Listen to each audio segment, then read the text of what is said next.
Banyak yang tanya kepada saya, Cak Soleh, apa benar sekarang ini debt collector, leasing bisa mengambil kredit motor, mobil yang macet?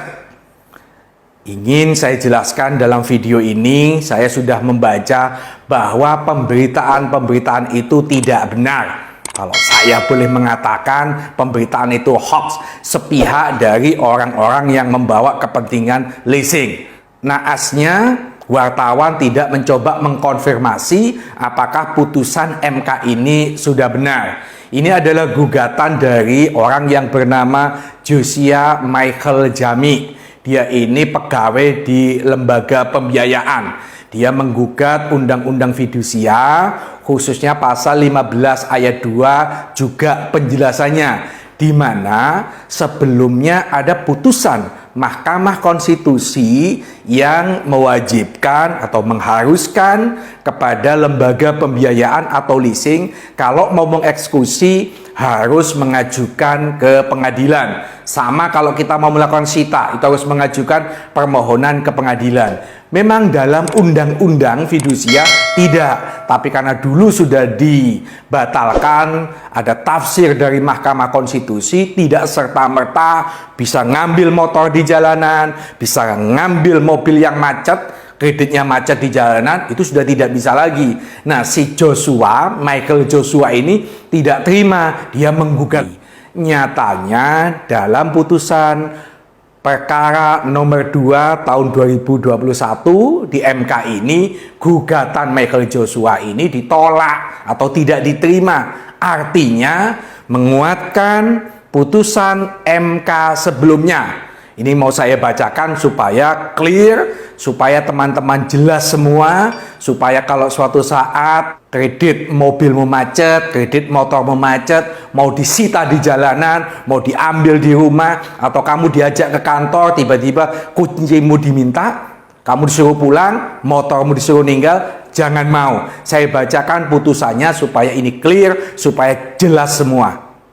Pertimbangan di dalam perkara nomor 2 tahun 2021, gugatannya si Joshua ini, MK mengatakan pemohon tidak memahami substansi putusan Mahkamah Konstitusi sebelumnya karena penafsiran norma dalam frase kekuatan ekstratorial dan frase sama dengan putusan pengadilan yang berkekuatan hukum tetap dalam norma pasal 15 ayat 2 dan penjelasan pasal 15 ayat 2 Undang-Undang 42 tahun 99 dimaknai terhadap jaminan fidusia yang tidak ada kesepakatan tentang cedera janji dan debitur keberatan menyerahkan.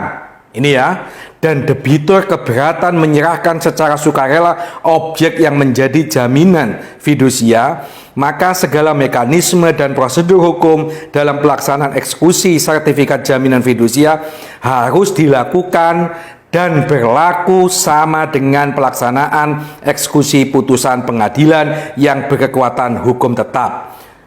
Putusan itu sudah tepat dan memberikan sebuah bentuk perlindungan hukum, baik keputusan hukum maupun keadilan terhadap pihak-pihak yang terkait dalam perjanjian fidusia. Clear? Tidak ada itu putusan MK yang memenangkan si Michael Joshua, tidak. Tetapi MK ini justru menolak dan menegaskan kembali kepada putusan MK sebelumnya. Sepanjang di dalam perjanjian objek fidusia itu ada keberatan dari debitur, maka tidak serta-merta lembaga pembiayaan atau lembaga leasing itu bisa melakukan sita, bisa merampas di jalanan, tetapi harus mengajukan permohonan ke pengadilan. MK dalam putusannya menolak permohonan pemohon untuk seluruhnya. Ini diputuskan pada tanggal 31 bulan Agustus tahun 2021. Jadi tidak benar kalau MK sudah mengabulkan sehingga lembaga pembiayaan, lembaga leasing bisa merampas, bisa mengeksekusi, bisa menyita di jalanan ketika debiturnya itu merasa keberatan, nggak bisa. Leasing harus mengajukan permohonan ke pengadilan.